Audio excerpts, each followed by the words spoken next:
Time to close out this year's musical march in September with what else? A sequel to Breakin! Oh my god, there's a sequel to Breakin? What's it called? Breakin 2 Electric Boogaloo.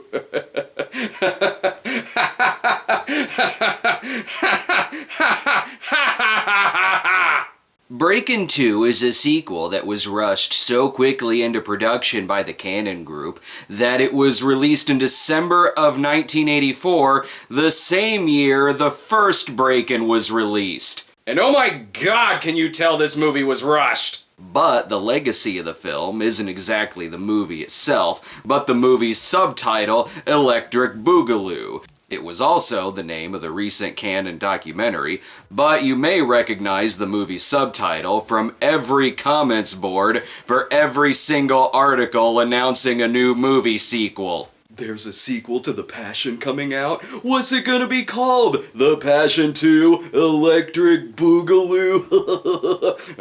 It gives people the chance to think that they're the first person to come up with a joke, when in reality, they're actually the 1,504,356th, give or take a few.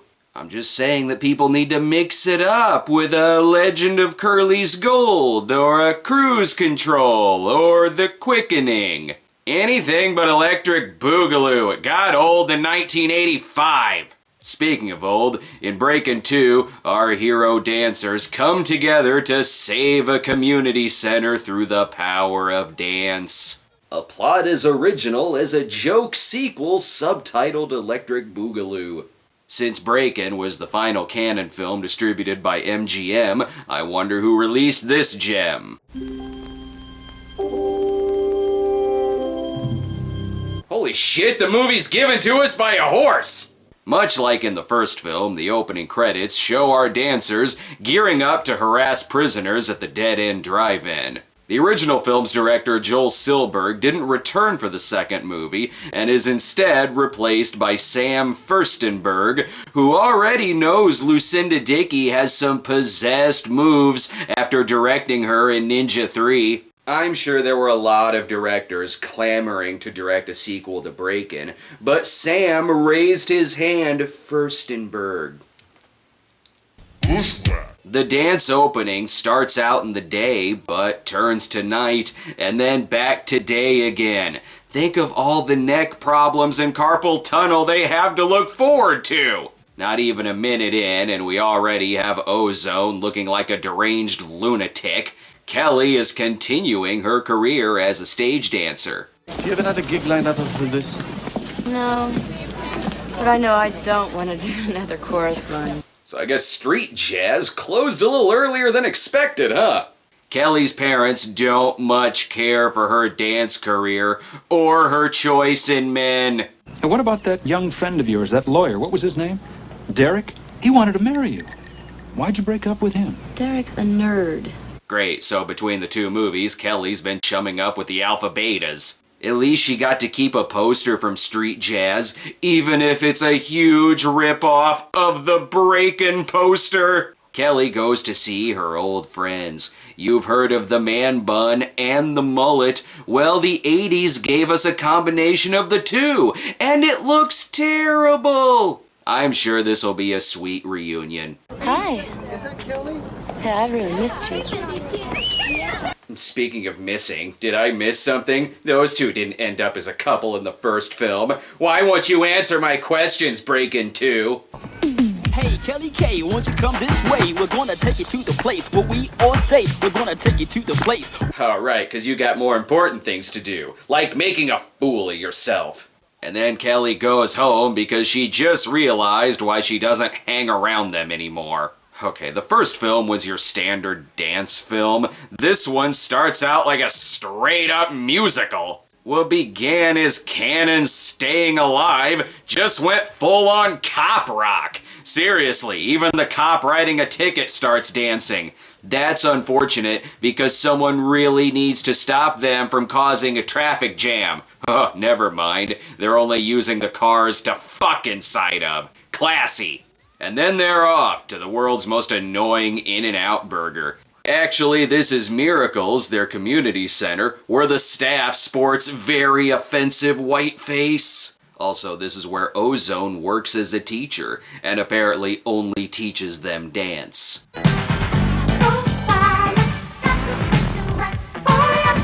Wow, they're perfectly okay.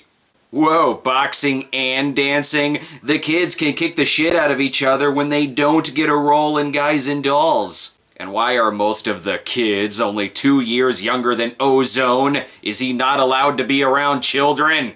I sure hope this is where the movie gets into the plot. Hey, come on, let's turn the music up.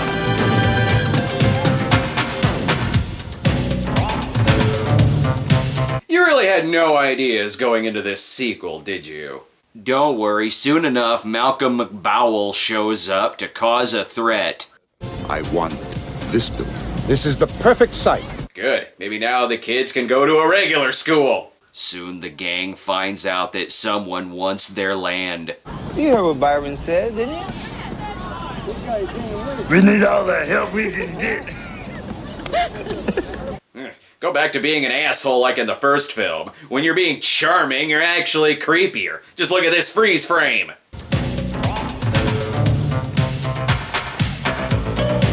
And why do these developers want this land anyway? I want to build that shopping center. I want to build it on the site that we talked about. Those bastards! What on earth would these kids want with a shopping center? Oh, do they have any plans to stop these reasonable monsters?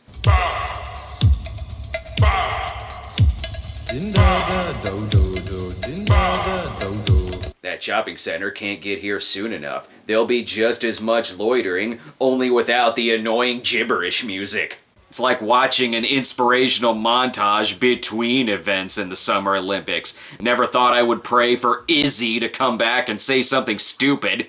The more I watch this, the more I think they're not auditioning or training for anything. Enough dancing. Get back to the business talk. Oh, it's just designed to keep kids off the street. You know, they have classes in art and dancing, that kind of thing. These ventures come and go. Yeah, much like fad movies like Breakin. They come and go. When they're not killing time in a future strip joint. Ladies and gentlemen, the salt and pepper knockoff, oregano and garlic powder. Their rivals, Electropop, turn back up for some trash talk. Electros rule the dance floor now, sucker. Tony Manero is already the ruler of the dance floor, and unlike you guys, he can actually throw a punch. Remember when Kelly was the sweet and shy waitress who just wanted to work and become a successful dancer? Come on, you guys, let's turn these fools out. Yeah, this is barely the same character from the first film. The gang is given a 30-day grace period to come up with the money to save their community center. Damn, the movie has to be released in 20 days! So, to raise the money, they enlist the help of child labor. Lots and lots of child labor. And more montages.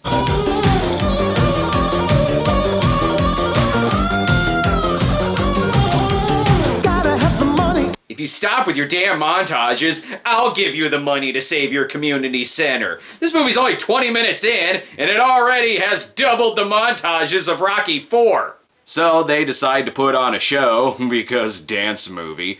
In the original film, they were leading up to a possible romance between Kelly and her agent James, but since Christopher McDonald didn't return for this one, her agent is now played by the company janitor. With that outfit, Ozone has resorted to asking lips or hips in the park, and the other girl has a hole in her hat.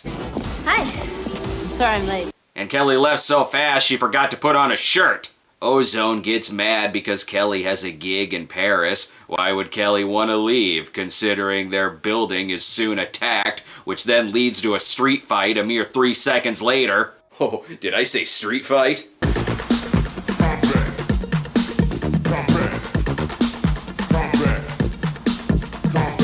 Bunch of hard asses. Only true street fights end with a severely sprained ankle, at the worst. It feels like somewhere between Breakin and Breakin 2, the nuclear holocaust happened, which only inspired the characters to do the neutron dance. Gotta love any street fight where the winner is declared when the other group simply gets sick of this shit and leaves, unharmed. Ugh, just get on with the plot.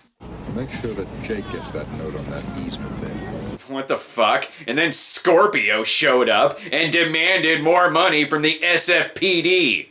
Just kidding, the developers are simply scoping out the land. Mr. Douglas here is going to build a nice new supermarket. You mean here at Miracles? That's right.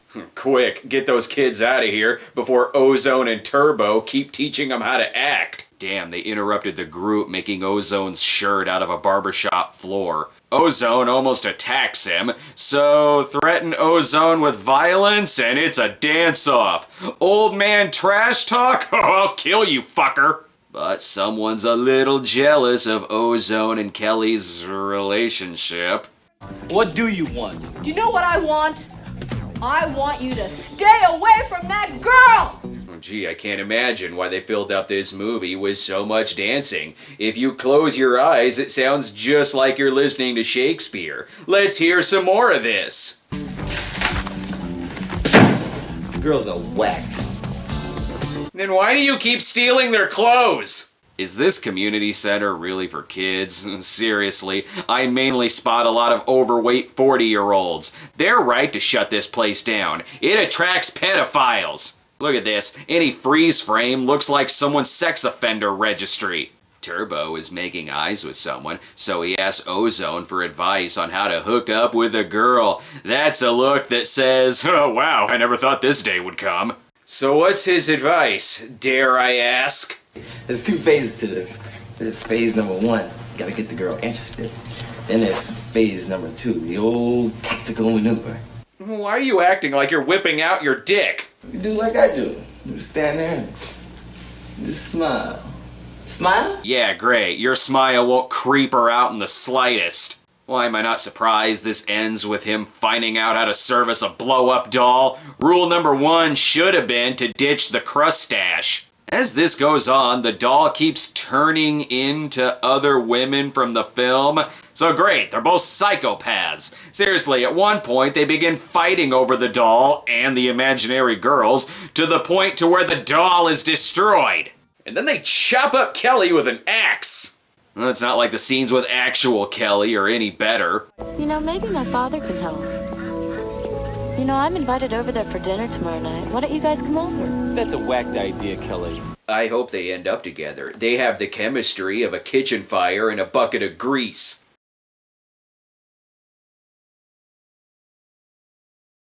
Kelly wants Ozone and Turbo to ask her parents for money, so they dress like Leatherman Jr. and his sidekick Sergeant Black Pepper. I see this going well. Hello, Evelyn. You look lovely as always. Oh, I'm so happy you could accept our invitation. Thank you very much. Hello, Kelly. Well, good thing they're not acting weird. For people who want to save their center, they sure can't pull their shit together. Look, the concept of soup confuses them, so they act like assholes and even feed the food to the cat. Dad decides not to give them the money. Oh, that's shocking.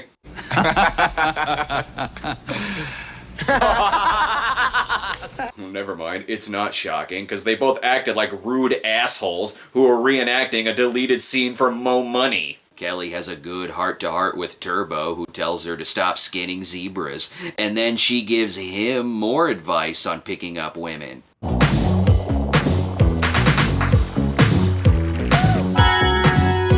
And that advice is more dancing. If anything, it'll pad out the movie some more.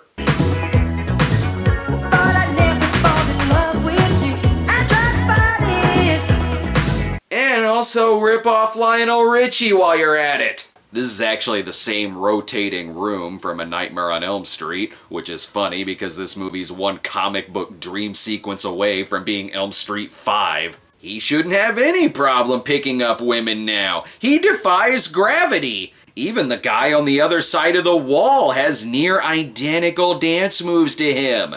Oh yeah, he's totally getting laid, but then she'll die when he accidentally drops her 50 feet because she can't fly. Ugh, I wish someone from the first movie would pop up again. Party people in the place to be!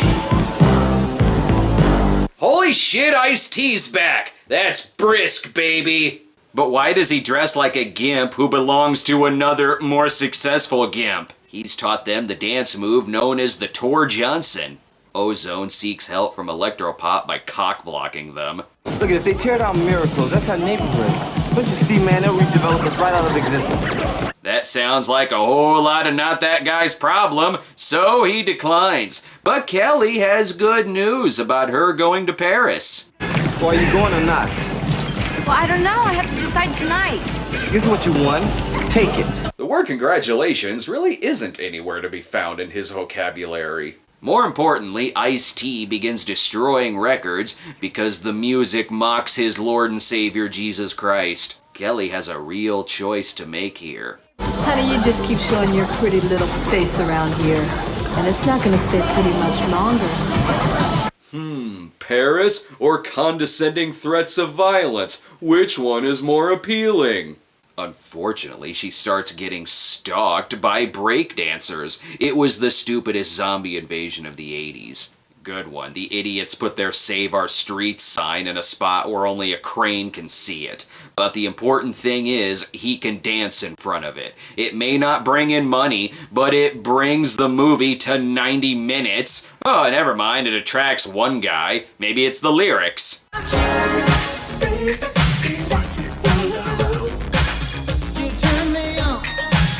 Makes sense that the Electric Boogaloo song is playing in a scene that Boogaloo Shrimp isn't even in. Now they're off to go door to door selling Amway. Let's take this to Washington, boys. Oh, damn it, they're counter-protested by someone holding a sign that says God hates miracles. Ozone is gonna save their center by giving him a good stare down. Maybe if he didn't dress like Stoney Jackson's golf caddy, they'd take him seriously. So, without enough money, they lose their bid to save the center. Come on! You guys are whack, man. Yeah, whacked. But the kids will get a better education. Next logical step, attack the man in broad daylight. And also become a public nuisance by harassing them and stealing their lunch, even though they're just there to do their job.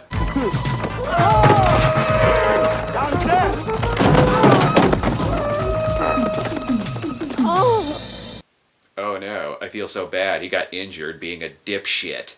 All it took was a spill down the stairs for Kelly to decide against going to Paris. Idiot! Look at him. He'll be fine. He's even got girls hiding in his closet for some reason. That'll wake him up.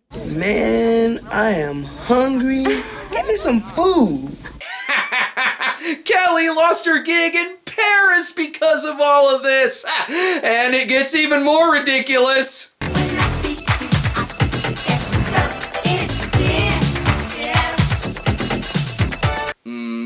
I miss the calm dignity of the disorderlies.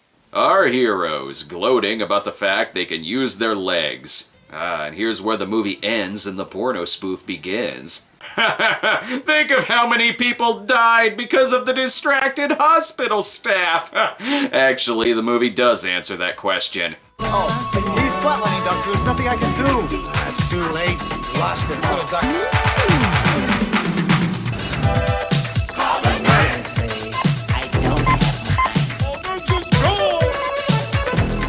A man was brought back to life through dance. At this point, why can't they just hypnotize people into saving their community center? Now that this numbnuts has been saved, how about curing the cancer patients?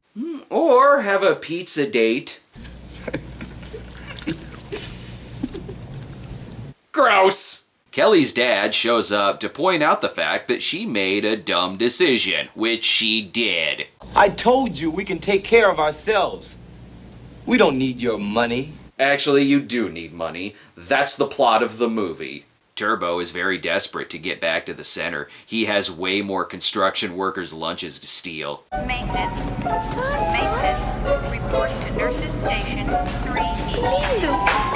You know, they brought a man back to life earlier. I'm sure they could probably heal your broken leg. So she sneaks him out in the laundry. I forgot he was a prisoner. I sure hope he doesn't get caught. Me no English. Oh, when are you gonna hire some help that speaks the language? Make breakdancing great again. Even more drama surfaces as Ozone's ex still doesn't want the likes of Kelly there whitening things up. Only one thing can stop this girl fight: bulldozers. What are we gonna do, Ozone? I know what we're gonna do.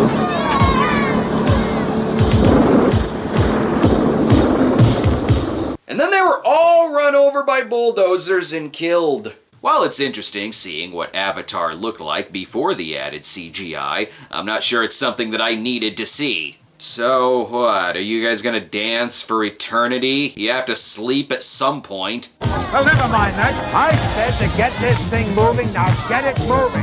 Yes, run them over. That's a much simpler alternative than just calling the authorities. Hell, all it took was for one turbo to stand in the way, and they all decide to go home. What the fuck? Bring him to every protest. He'll turn around hundreds of tanks. Even the news has shown up for this, which means slow news day. You see a bunch of spunky kids who are getting ready to fight City Hall in their own way.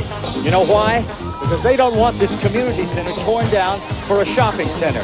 Then the kids all realized that they were missing out on a new shopping center, so they tore down the community center themselves. The human version of Mr. Peabody states that the center won't be torn down, which even guilts the developers into giving a donation. But we, of course, of the Douglas Corporation feel that $6,000 really isn't enough for this project. In fact, we are going to make a donation of $10,000. He's not legally obligated to do any of that. So I guess the movie's over then? We're having a show today, right here, to raise money to save miracles. There's gonna be dancing and juggling, the whole works. The developer and the construction crew already left and said they weren't gonna tear down your community center. The hell do you need money for? Maybe if you didn't spend it all on putting on an outdoor episode of Roundhouse, you could have had the money to save your center all along. This is what every internet troll thinks crowdfunding results in. But there are some people watching this happen live. God, it's Kelly. Why were you already watching this? Alright, let's give it up for the Parlez-vous Francais Guevaras. Where could this go from here? Just put your hands together and welcome, if you will, Mr. Ice-T and Hot Top. The twist is Ice-T has been playing himself this entire time. And here I thought he was playing the same character from Surviving the Game. Crap, I already used Driller, a sexual thriller music in the first review. What else do I got?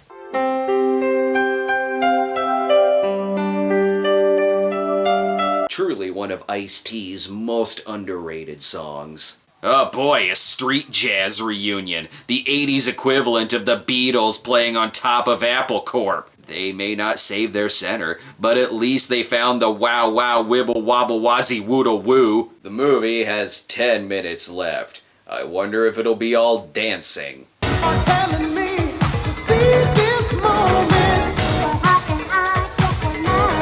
I feel okay with the fact that I was rooting for the villains. See? Even the crowd has severed heads. Dad decides to give Kelly the remaining money so long as she stops dressing like a bowl of avocado dip. How does this movie have 6 minutes left? I believe in the beat. I believe in the way I feel. Bullshit. This movie's over, and it's been over for half its running time. This doesn't feel like an actual movie, it feels like an extension of its own opening credit sequence. So, are they going to address Kelly and Ozone's possible romantic relationship that they clearly set up?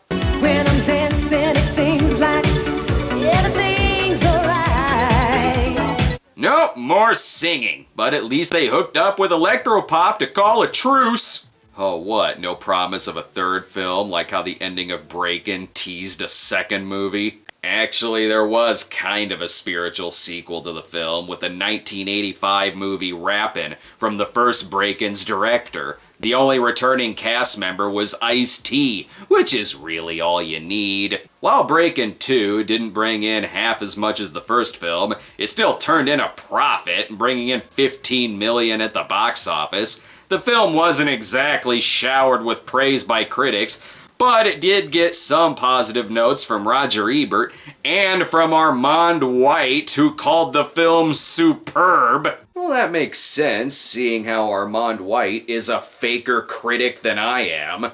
It comes down to this. Breakin' was the story of a group of characters moving past their personal shortcomings to become the best dancers in town. Breakin' 2 Electric Boogaloo, on the other hand, Emergency.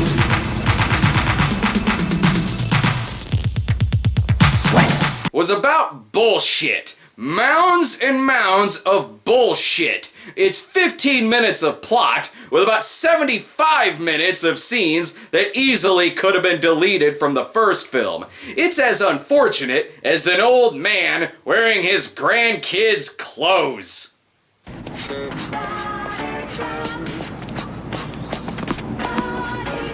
What's this Stanley tells me about our daughter dancing in Paris?